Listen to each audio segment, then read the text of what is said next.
Florida, 1938. Donald Roebling's workshop. The old man's hands shake as he spreads the newspaper across the workbench.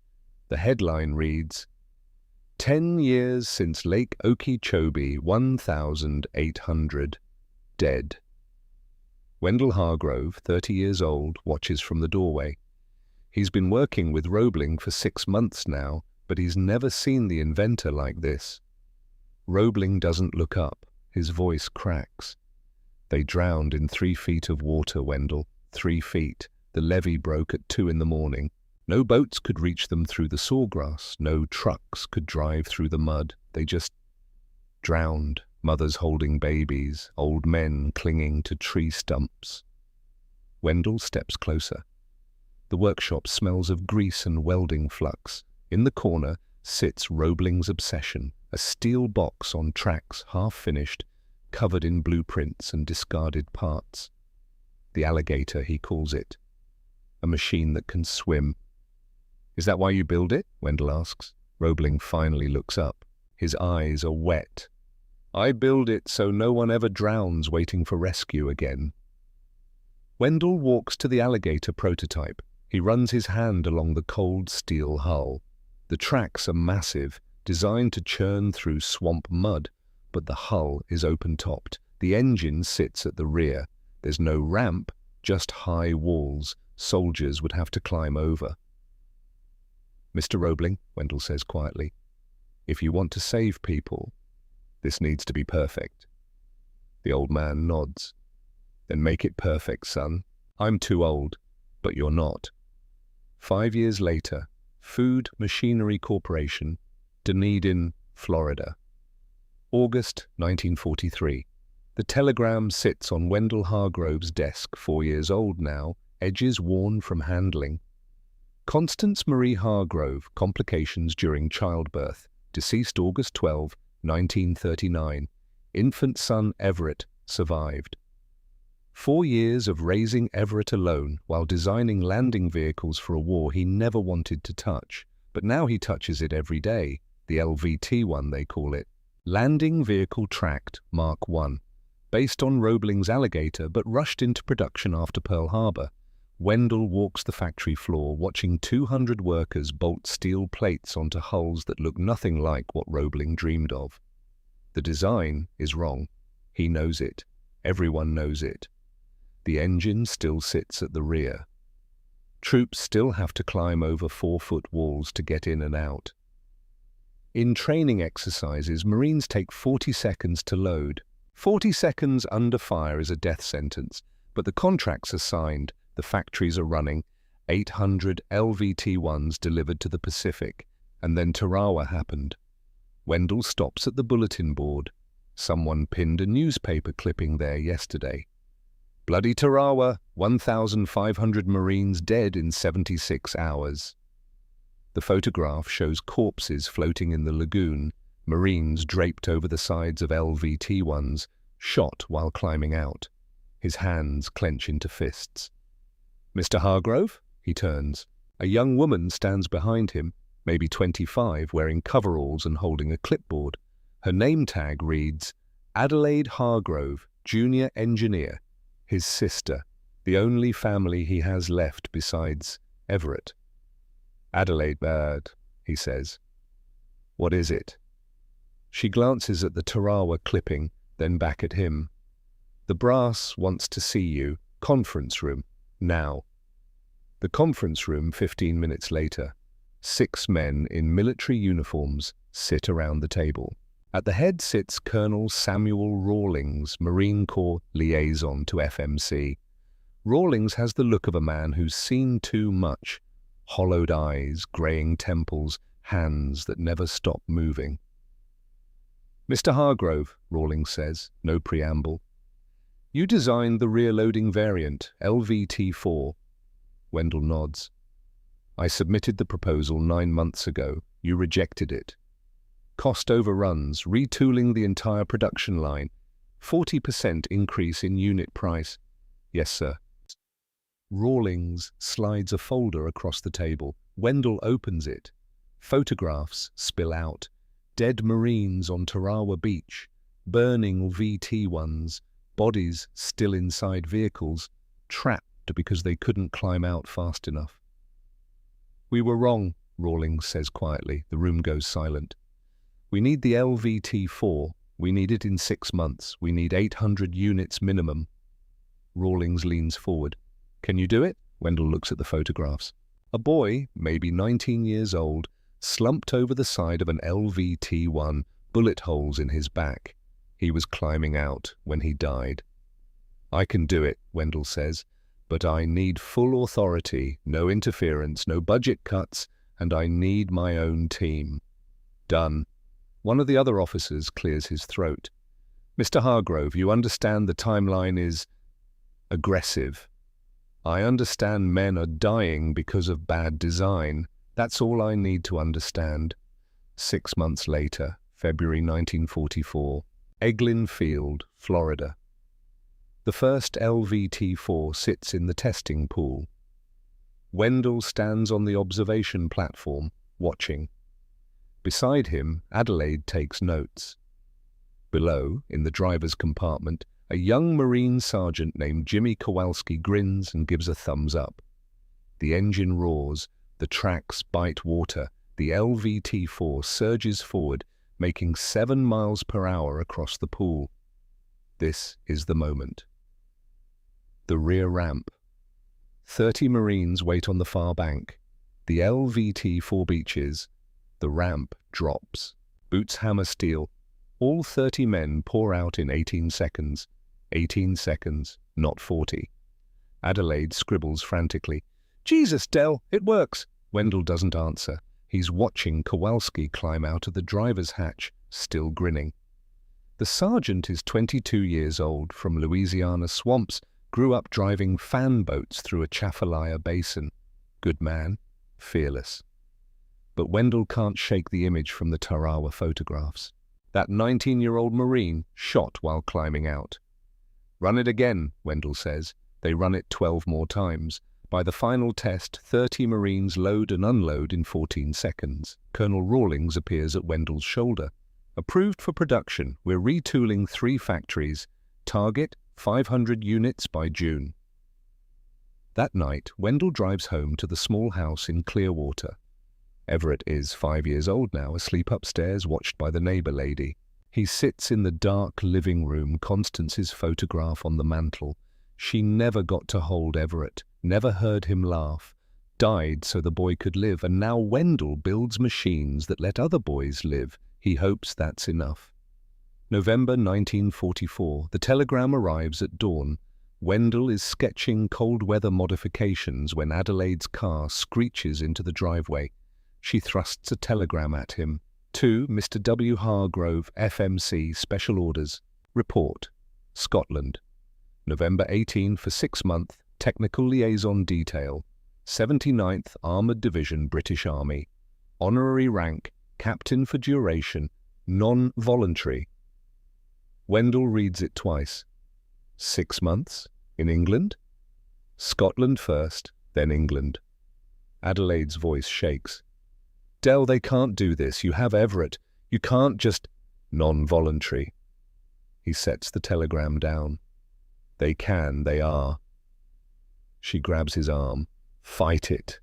Tell them you have a son, a 5-year-old son, with no mother." 500 LVT-4s just got shipped to the British under Lend-Lease. They don't know how to maintain them. They don't know the cold weather protocols.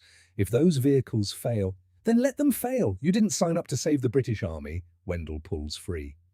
He walks to the workbench, hands flat on the scarred wood. "I signed up to make sure no more boys die like Tarawa.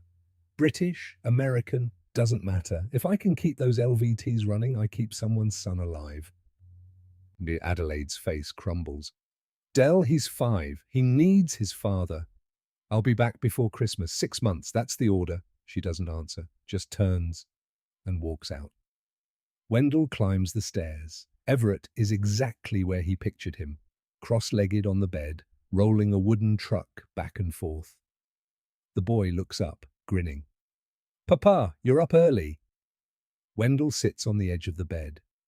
Everett, I need to tell you something. I have to go away for a little while. The truck stops rolling. Where? England, to help some soldiers. When? Next week. Everett's lower lip trembles. Is it like when Mama went away? Wendell's chest tightens.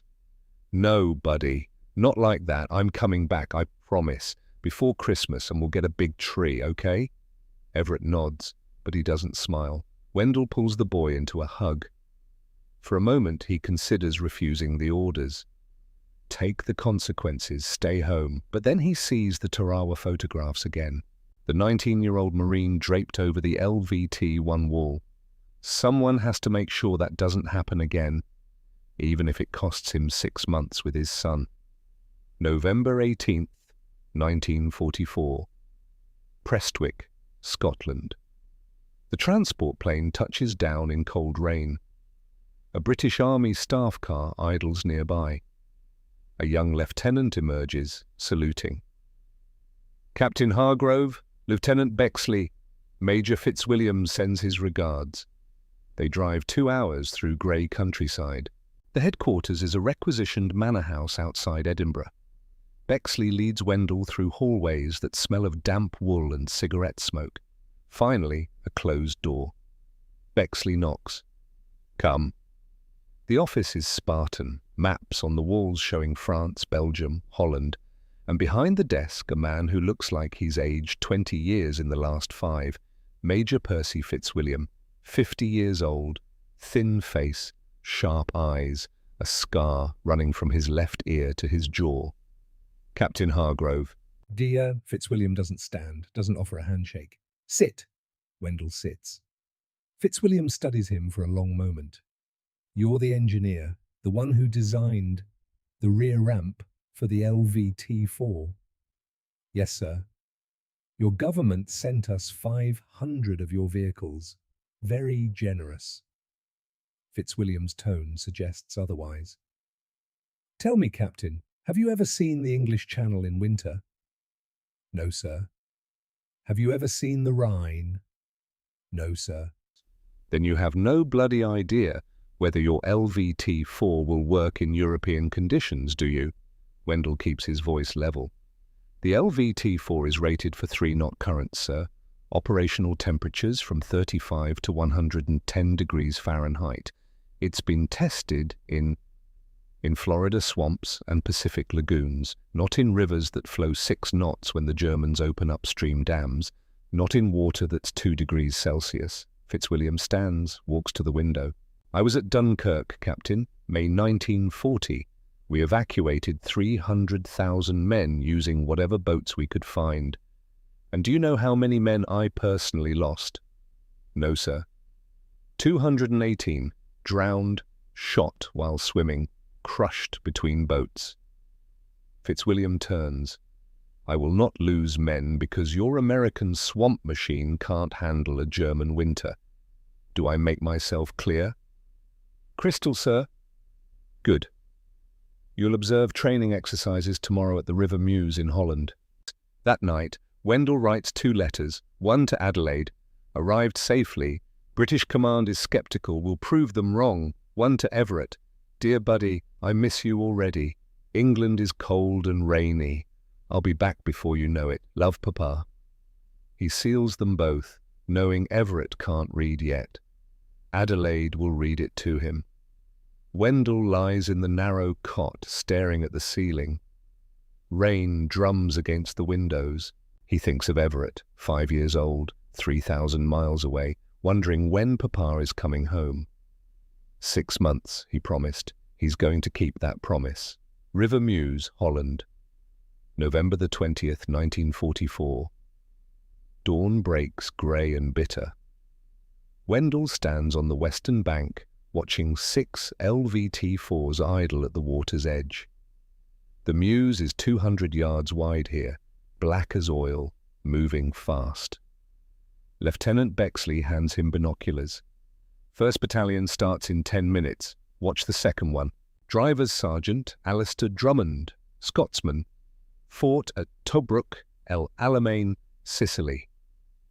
The lead LVT lurches forward, It hits the water, bow dipping, then levels out. The second LVT follows. Wendell focuses on the driver's compartment, red beard, eyes locked forward. Drummond. The LVT enters the water at the wrong angle, 20 degrees off axis. The current catches the port side. The vehicle starts to swing. Wendell lowers the binoculars. No, he's... The LVT spins, rotating like a weather vane, drifting downstream.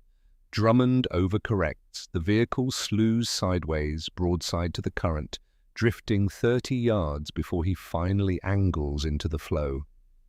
By the time Drummond beaches, he's 150 yards south of the landing point. The third LVT crosses. Same mistake. Wendell walks down to the water's edge. They're doing it all wrong. Bexley appears beside him. Beg pardon, sir? The approach angle.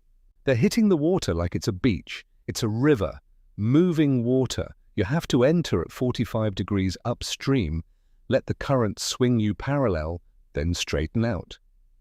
Perhaps you should tell them that. 3 hours later, the briefing tent. 20 LVT drivers sit on wooden benches, still wet from morning exercises. Wendell stands at a blackboard with a crude river diagram. Major Fitzwilliam leans against the tent pole watching. Wendell points to the diagram. Gentlemen, I watched 6 crossings this morning. 5 of you drifted off course. The 6th hit perfectly. Do you know why? A young corporal shifts. Luck, sir? No, geometry. You entered at 45 degrees upstream. The current pushed your stern around, but you had forward momentum to compensate. A voice from the back. Rough, Scottish. That's fine for 3 knots, Captain. The Rhine flows 5, sometimes 6 when the Jerrys open the dams. Sergeant Drummond, Redbeard. Arms like oak logs. You're right, Wendell says, which makes the approach angle even more critical. At 6 knots, if you enter perpendicular, your vehicle will spin 180, you'll beach backwards, your ramp facing the wrong direction. Silence. I watched you this morning, Sergeant Drummond. You entered at 90 degrees, the Meuse pushed you downstream. On the Rhine, you'd have spun completely. Drummond's jaw tightens. I've driven tanks through worse. I don't doubt it. But an LVT isn't a tank. It's a boat with tracks, different hydrodynamics, higher center of gravity. You can't muscle it through water like you muscle a Churchill through mud. Fitzwilliam speaks from the tent pole. Captain Hargrove, how many river crossings have you personally conducted? None, sir. How many combat operations? None, sir. Then perhaps you should confine your observations to maintenance and leave tactics to men who've seen the elephant. The tent goes quiet. Wendell walks to the tent pole, stops 3 feet from Fitzwilliam. Major, with respect, I designed the LVT-4. I know its capabilities better than anyone in this tent. If you want these men to cross the Rhine and live, let me teach them how to drive it properly. Fitzwilliam's eyes narrow. For a moment, Wendell thinks he's pushed too far. Then Fitzwilliam nods. Very well, Captain. 1 week. Train them. The next 7 days blur together. Wendell runs drivers through crossing drills dawn to dusk. 6 LVTs at a time, 30 crossings per day. He makes them practice at night, using only engine sound and current feel to navigate in rain, in fog, in conditions where they can't see the far bank until 50 yards out. Sergeant Drummond becomes his unlikely ally. On the 3rd day, Drummond masters the approach angle. He enters at 45 degrees, lets current swing him, corrects smoothly, beaches within 10 feet of target. When he climbs out, Wendell is waiting. Well done, Sergeant. Drummond wipes water from his beard. Still think it's bloody mad? It is, but it's faster than boats, and the men stay dry, mostly. They walk back toward the tent. Drummond lights a cigarette, offers one. Wendell declines. You have family, Captain? A son, Everett, 5 years old. Wife? She died, childbirth. 5 years ago. Drummond nods slowly. I'm sorry. What about you? No wife? Had a sweetheart once in Aberdeen. She married a fisherman while I was in North Africa. He exhales smoke. Probably for the best. They walk in silence. Then Drummond speaks quieter. Dunkirk. I was there, 20 years old. 30 men in my platoon when we started. 8 when we got on the boat. The boats were too slow. Stukas came. Men drowned because we couldn't get them off the beach fast enough. He looks at Wendell. That's why I'm here, eh? Why I'll drive your LVT into whatever hell the Rhine throws at me, because I won't watch men drown again, not if I can help it. Wendell just nods. That night, he writes to Adelaide. Training is going well. The British soldiers are good men, just set in their ways. I'm changing their minds. Slowly. Tell Everett I miss him. Tell him Papa is helping soldiers who lost friends. Tell him I'll be home for Christmas. He seals the letter, knowing it's a lie. The Rhine operation is scheduled for late March. He won't be home for Christmas. January 1945. The letter arrives. Wendell is under an LVT-4, replacing a transmission mount, when Lieutenant Bexley finds him. Captain, post from America. Wendell slides out, wipes grease, takes the envelope. Adelaide's handwriting. Dell, Everett has been running a fever for 5 days now. Doctor says influenza, but it's not improving. He keeps asking for you. I tell him you're helping soldiers, that you'll be home soon.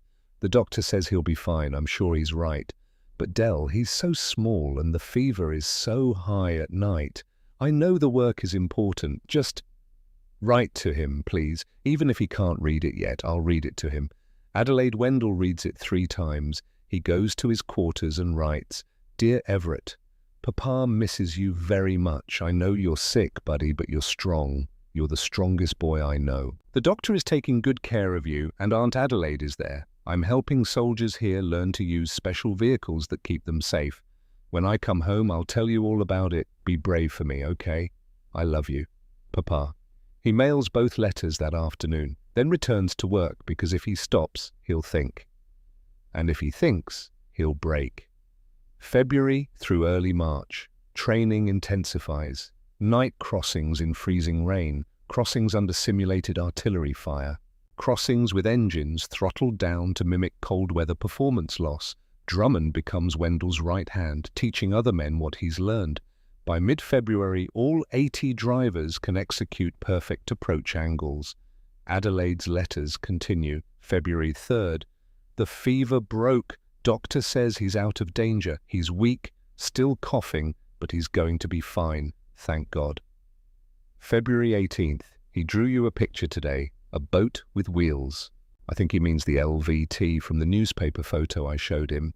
He misses you terribly. Wendell writes back every week. I'm so proud of you, buddy. You're so brave. March approaches like a storm. March 10th, 1945. The intelligence briefing. Major Fitzwilliam stands before maps of the Rhine. Red marks indicate German positions. Blue marks show planned crossing points. Gentlemen, the date is set. March 23rd, Operation Plunder. The 51st Highland Division crosses at Rhine. The 15th Scottish Division at Wesel. Total force, 40,000 men and 600 LVT-4s. A murmur runs through the room. Intelligence reports the Germans have opened upstream dams. Water level up 2 meters. Current speed estimated at 5 knots, possibly 6. Wendell's stomach tightens. Major, Drummond speaks from the back. The LVT-4 is rated for 3.5 knots. Captain Hargrove said so. Fitzwilliam looks at Wendell. Captain, can the LVT handle 6 knots? Every eye turns. Wendell stands slowly. The LVT-4 was tested up to 4 knots. Theoretical maximum is 4.5. At 6 knots, he pauses. At 6 knots, you'll see control problems, increased drift, possible engine stalls if water gets into the air intake. And if current catches you broadside, you could capsize. Silence. Could, Captain, or will? Could, if the driver makes mistakes, if he panics, if he doesn't trust his training. Fitzwilliam nods. Then we'd better make damn sure our drivers don't make mistakes. After the briefing, Drummond finds Wendell outside. 6 knots. Jesus. It's survivable if you do everything right. And if we don't? Wendell doesn't answer. Drummond lights a cigarette. You're scared? Terrified? Of the crossing? Of what happens if it fails? I designed the LVT-4. If men die because my design isn't good enough, then their blood is on your hands. Drummond exhales. We all carry our dead, Captain. The trick is not letting them bury us. March 21st, 1945, 3 days before the crossing. Wendell receives a telegram. He reads it in the telegraph office, standing alone. Everett condition worsened. Stop. Pneumonia. Stop. Doctor says next 48 hours. Critical. Stop. Please advise. Stop, Adelaide. His hands shake. He reads it again. Next 48 hours. Critical. The Rhine crossing is in 2 days. He walks to his quarters in a daze, sits on the cot, stares at the telegram. His son is dying, 3,000 miles away. And he's here. For an hour he sits motionless. Then he makes a decision. He doesn't go to Fitzwilliam. He doesn't request leave. Because he already knows what the answer will be. Instead, he goes to the motor pool, works through the night, checking vehicles, tightening bolts, testing engines, anything to keep his hands busy. Because if his hands are busy, his mind can't think about Everett in a hospital bed, struggling to breathe. March 22nd, 1945. Night. The motor pool. Wendell sits in the driver's seat of an LVT-4, writing by flashlight. Not a letter, a technical manual. 47 pages of notes, diagrams, troubleshooting procedures, everything he knows about the LVT-4. At midnight, Drummond appears. Can't sleep either. No. They work in silence, checking vehicles that have already been checked. Finally, Drummond speaks. I'm terrified, Captain. First time I'll admit it. Then Wendell hands him the technical manual. If the engine overheats, open valve 7. If steering pulls left, pump the right brake 3 times. If water gets in the exhaust, goose the throttle. Drummond takes it, flips through. You made this for me? For all of you, 80 copies. Drummond's eyes glisten. Thank you. They shake hands. At 0200 hours, Wendell returns to quarters. There's another telegram. Everett. Critical stop. Unconscious. Stop. Breathing labored. Stop. Priest called. Stop. Come home. Stop. Adelaide. Wendell crumples it in his fist. He walks to Fitzwilliam's office. Pounds on the door. Fitzwilliam answers in his bathrobe. Captain, it's 2 in the... My son is dying. The words hang in the air. Fitzwilliam's face changes. Come in. Inside, Wendell hands him the telegram. Fitzwilliam reads it. Sets it down gently. I'm sorry. I need to go home, right now, tonight. The operation begins in 19 hours. I don't care. You don't care? Fitzwilliam's voice hardens. Captain, if you leave now, who maintains the LVTs when they break down? Who troubleshoots the engines? Who... Find someone else! There is no one else. You're the only one who knows these machines. If you walk away, men will die. Wendell slams his fist on the desk. Papers scatter. He's 5 years old. He's dying, and I'm not there. Fitzwilliam doesn't flinch. I know. I'm sorry, but in 19 hours, 600 LVTs cross the Rhine. If they fail, 5,000 men die. Your son has doctors. He has your sister. Those boys on the Rhine, they only have you. Wendell's legs give out. He sinks into a chair. If he dies while I'm here, then you'll carry it forever. But 5,000 other boys will live to see their fathers. Silence stretches. Fitzwilliam sits across from him. 4 years ago, I stood on a beach at Dunkirk and chose which men to evacuate first. I chose the ones with the best chance. I left 218 men behind because there wasn't room on the boats. They drowned, waiting for boats that never came. His voice drops. I still hear them at night, calling for help I couldn't give. This is command, Captain. We make choices that haunt us, but we make them because someone must. Wendell closes his eyes. Finally, he stands. I'll stay. No, I'll arrange the fastest transport home the moment the crossing is complete. You have my word. Wendell walks back to his quarters, sits at the small desk, writes one last letter. Everett, I'm so sorry I'm not there. I'm so sorry, buddy. Papa loves you more than anything in the world. Please fight. Please be strong. I'm coming home as soon as I can. I promise. I love you so much. Papa. He seals it, then lies on the cot and stares at the ceiling until the sun rises. March 23rd, 1945. 1900 hours. Western bank of the Rhine, near Rhine, the artillery begins at sunset. Wendell stands on a bluff overlooking the river, hands jammed in pockets, watching the world catch fire. 5,500 guns open up along a 20-mile front. The sound is biblical. Each shell screams overhead, and when they hit the far bank, the earth erupts in mud and flame. The barrage will last 2 hours. At 2100 hours, the first wave crosses. 600 LVT-4s idle in marshalling areas behind him. 18,000 men in the first wave. Major Fitzwilliam appears beside him. The smoke screen is deploying. 66 miles long, longest in history. He lowers binoculars. How are the vehicles? Ready. And you, Captain? Wendell doesn't answer. He's thinking about the telegram, now 40 hours old. Breathing labored, priest called. That means right now Everett is either fighting for his life or already gone. And Wendell is here. Captain? I'm fine, sir. At 20:30 hours, Wendell walks to the staging area. LVT-4s lined up in columns of 6. Inside each cargo bay, soldiers sit shoulder to shoulder, faces blackened with camouflage paint. He finds Drummond in the lead LVT. The Scotsman looks up. Captain, come to see us off? Something like that. Drummond climbs out. His hands are steady, but his eyes show the fear. Tell me the truth, sir. What are our chances? Wendell hands him the folded manual. You've practiced this 200 times. You know the approach angle. You know how to read the current. You know what to do if the engine stalls. He pauses. Your chances are as good as I can make them. That's not an answer. It's the only one I have. They shake hands.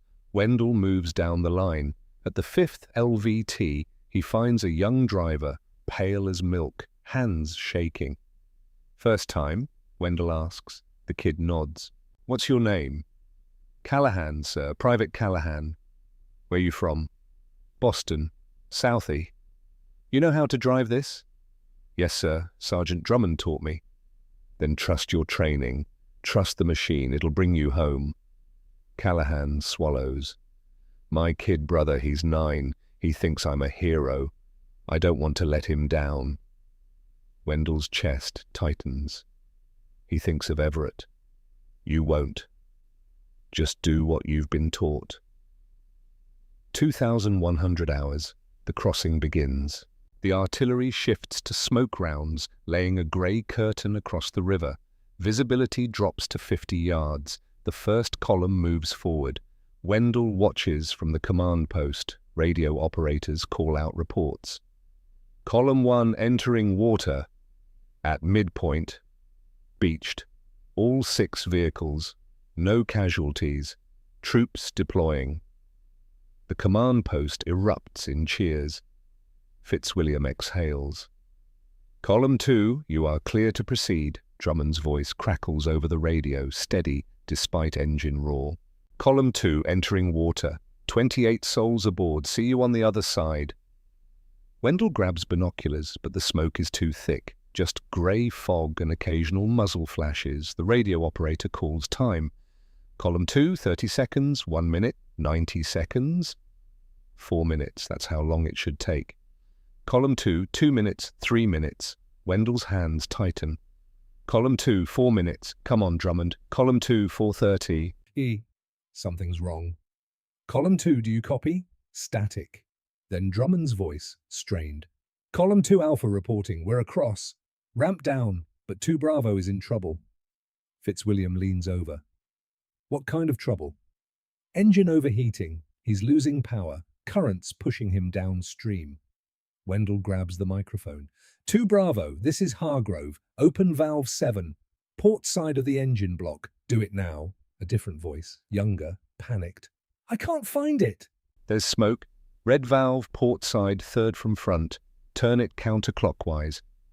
10 seconds of silence. Got it. Smoke clearing. Good. Throttle to 70% and angle 15 degrees into current. We're still drifting. Ignore the drift. Current will swing your stern. Trust the river. Wendell waits. Finally. We're beached. Ramp down. Everyone's out. The command post breathes again. Over the next hour, columns 3 through 10 cross successfully. Radio chatter becomes routine. Then, column 11, 22:45 hours. Disaster. Column 11 enters the water.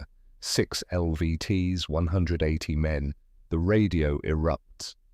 Column 11 Delta. We're hit. We're hit. German artillery.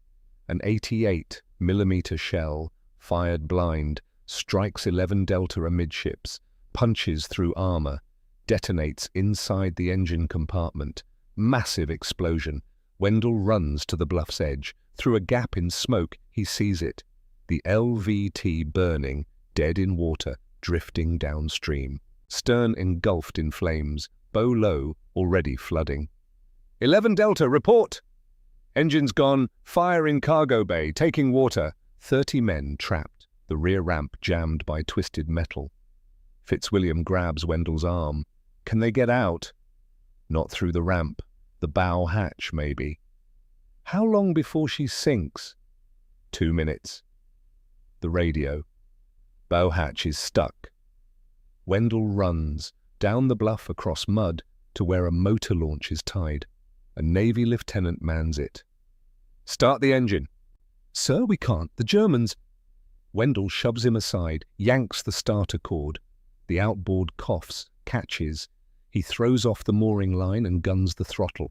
The launch leaps forward into the Rhine. Smoke envelops him. He steers by sound, following screams. German machine gun fire stitches the water. Tracers arc overhead. A shell explodes 50 yards away, drenching him. He doesn't slow down. The burning LVT materializes. Flames pour from the engine compartment. Bow barely above water. Men cling to the sides, most still trapped inside. Wendell brings the launch alongside. Heat scorches his face. The bow hatch! Can you open it? A soldier, face blackened with smoke, shakes his head. Jammed from inside. Need leverage. Wendell throws him a pry bar. The soldier wedges it under the hatch, heaves. Nothing. 2 more men join. Together they wrench it open with a shriek of metal. Men pour out, scrambling, climbing, falling into water, swimming to the launch or grabbing its sides. 22, 23, 24. The LVT lurches, bow dipping. How many more? 6. Still in cargo bay. Get them out.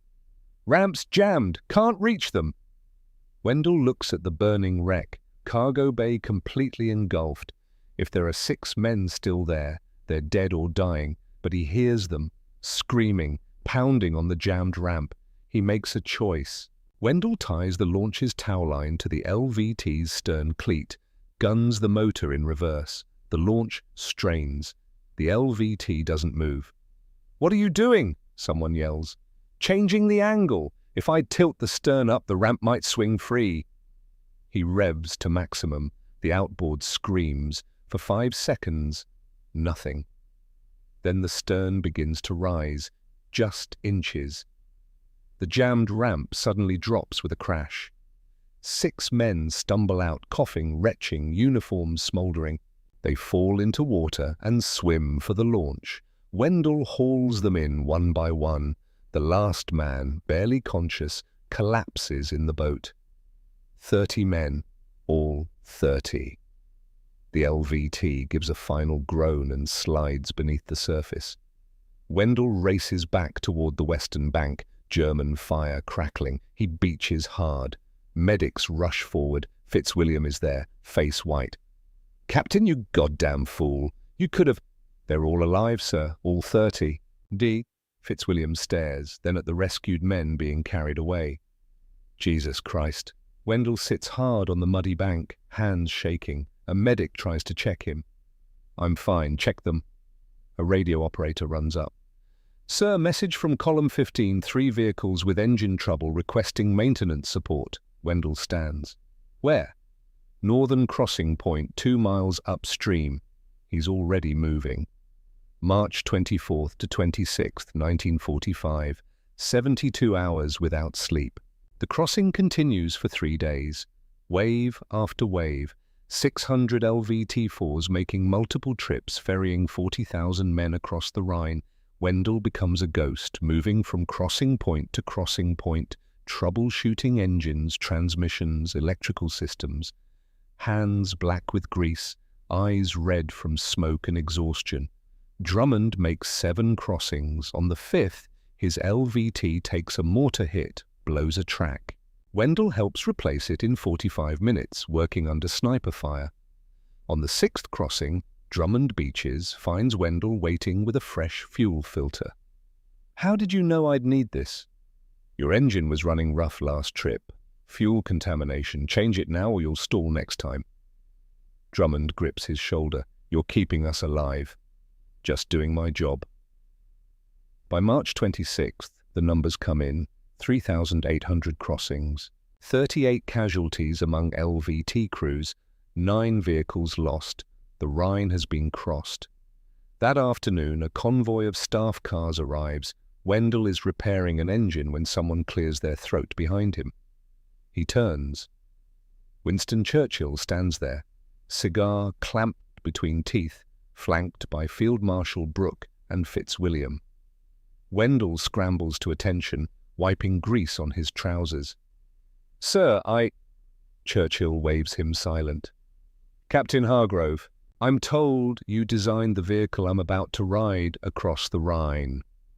"Yes, sir. The LVT-4. And I'm told you personally saved 30 men from a burning one. And I'm told you haven't slept in 3 days maintaining these machines." Churchill extends his hand. "Young man, you gave us the key to Germany. Thank you." They shake. Churchill's grip is iron. 10 minutes later, Wendell watches Churchill's LVT, driven by Drummond, cross the Rhine. The Prime Minister stands in the cargo bay, waving. Fitzwilliam stands beside Wendell. "You should be proud." "I need to go home, sir." "I know, transport leaves at dawn. You'll be in Florida by April 2nd. That night, Wendell finally checks the telegraph office. 4 messages wait. March 23rd, 1800. Everett. Critical stop. Unconscious, stop Adelaide. March 24th, 1400. Fever broke, stop. Eyes open, stop. Asked for you, stop. Adelaide. March 25th, 0900. Breathing easier, stop. Eating soup, stop. Doctor optimistic, stop. Adelaide, March 26th, 1200. He's going to live, stop. Asking for Papa, stop. Come home, stop. Adelaide. Wendell reads the last one 5 times, folds it carefully, tucks it in his pocket. Everett is alive. He walks outside, looks up at the night sky. Somewhere across that sky, 3,000 miles west, a 6-year-old boy is sleeping in a hospital bed, breathing easier, asking for Papa. Wendell will be there in 6 days. He kept his promise. Not before Christmas, but he kept it. April 2nd, 1945. Clearwater, Florida. 14:30 hours. The taxi drops Wendell at the curb. He pays the driver, shoulders his duffel, stands looking at his house. The lawn needs mowing, mailbox is full, but lights are on inside. He walks up the steps. Before he can knock, the door flies open. Adelaide stands there, tears already streaming. He's upstairs. He's been waiting all day. Wendell takes the stairs 2 at a time. Everett's door is ajar. The boy sits up in bed, thinner than Wendell remembers, dark circles under his eyes, but alive, breathing, real. "Papa?" Wendell crosses the room, drops to his knees beside the bed, pulls his son into his arms. Everett is warm and small and smells like medicine and sleep and home. "I'm sorry, buddy. I'm so sorry I wasn't here. Aunt Adelaide said you were helping soldiers. She said you were saving people." "I tried." "Did you save them?" Wendell thinks of Drummond, of Callahan, of the 30 men pulled from the burning LVT, of the 3,800 crossings, and the 38 who didn't make it, and the thousands who did. "Some of them. I saved some of them." Everett pulls back, looks at him with serious 6-year-old eyes. "Aunt Adelaide showed me the newspaper. It said you're a hero." "I'm not a hero, Ev. I did what I had to do." "The newspaper said you jumped in the river to save soldiers. That's being a hero." Wendell's throat tightens. "You know what's being a hero, buddy? Fighting pneumonia, being strong when you're scared. That's being a hero. You're my hero." Everett considers this solemnly. Then he reaches under his pillow and pulls out a folded piece of paper. "I drew you a picture. When I was sick, Aunt Adelaide said it would help me feel better." He unfolds it. Crayons on paper. A stick figure labeled Papa, standing next to a rectangular shape with circles. LVT is written in Adelaide's handwriting. "That's you saving soldiers," Everett explains, but the newspaper had a picture of the LVT. Aunt Adelaide helped me spell it. Wendell stares at the drawing. His son, burning with fever, thinking he might die, drew a picture of his father saving others. He pulls Everett close again, and this time he does cry. Adelaide appears in the doorway. She meets Wendell's eyes, smiles through her own tears, then quietly closes the door. Wendell holds his son for a long time. Finally, Everett yawns. "Papa, are you going to go away again?" "No, buddy. I'm staying right here." "Promise?" "I promise." "Forever?" "Forever." Everett settles back against his pillow, satisfied. Within minutes, his breathing deepens. Sleep. Wendell sits on the edge of the bed, watching his son sleep. The afternoon light slants through the window. Somewhere downstairs he can hear Adelaide moving in the kitchen. He's home. He's saved 5,000 sons so he could come home to his own. And this time, he's never leaving again. Epilogue. 20 years later. June 1965. Massachusetts Institute of Technology. Wendell Hargrove, 56 years old now, sits in the audience watching his son cross the stage. Everett Hargrove, 26 years old, accepts his doctorate in mechanical engineering. His dissertation, Hydrodynamic Improvements to Amphibious Assault Vehicles, Evolution from LVT-4 to AAV-7. When Everett's name is called, he pauses at the podium, scans the audience, finds his father. He smiles. After the ceremony, they stand outside in June sunshine. Adelaide is there too, with her husband Frank and their 2 daughters. She married in 1947, kept working at FMC until 1962, when she retired as chief engineer. "I read your dissertation," Wendell says, "the modifications to the rear ramp system. Brilliant. I learned from the best." They walk toward the parking lot. Everett stops, turns to his father. "I never thanked you properly for staying in England, for choosing to save those soldiers instead of coming home to me." "Everett, no, let me finish. I was angry about it for years. When I got older, when I understood what you gave up.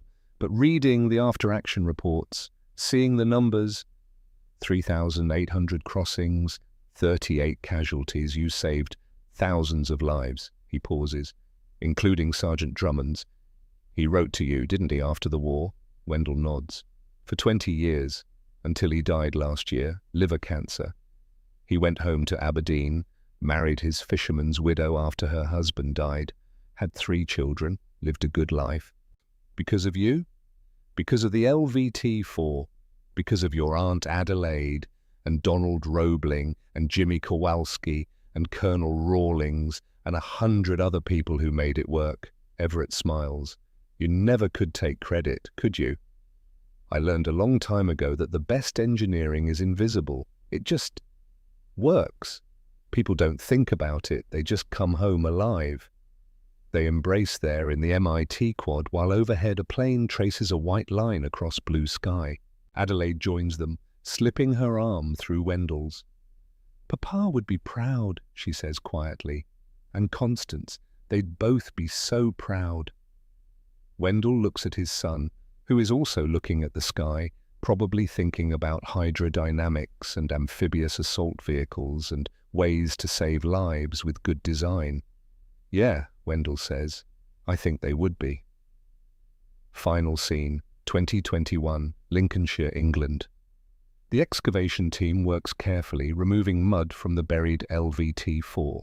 It's been 74 years since the British Army used surplus buffaloes to plug flood defences, burying them 30 feet underground.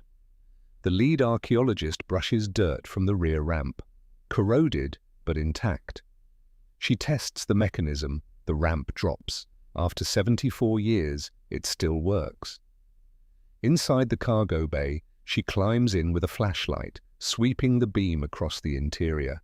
On the port side bulkhead, barely visible beneath rust and corrosion, someone has scratched words into the steel. She leans close, reading. For the fathers who stayed. W.H. 1945. She sits back, runs her fingers over the words. Her assistant climbs in. Who was W.H.? I don't know, but I'm going to find out. That night, she searches military records, finds a personnel file for Captain Wendell Hargrove, Civilian Technical Liaison, 79th Armored Division, November 1944 to April 1945. Commended for bravery under fire, returned to Florida, she digs deeper, finds his obituary from 1989, survived by son Dr. Everett Hargrove, Professor of Engineering at MIT, predeceased by sister Adelaide Hargrove Chen, pioneering female engineer at Food Machinery Corporation. She finds a photograph from 1965, Wendell and Everett at MIT graduation. Father and son, both smiling.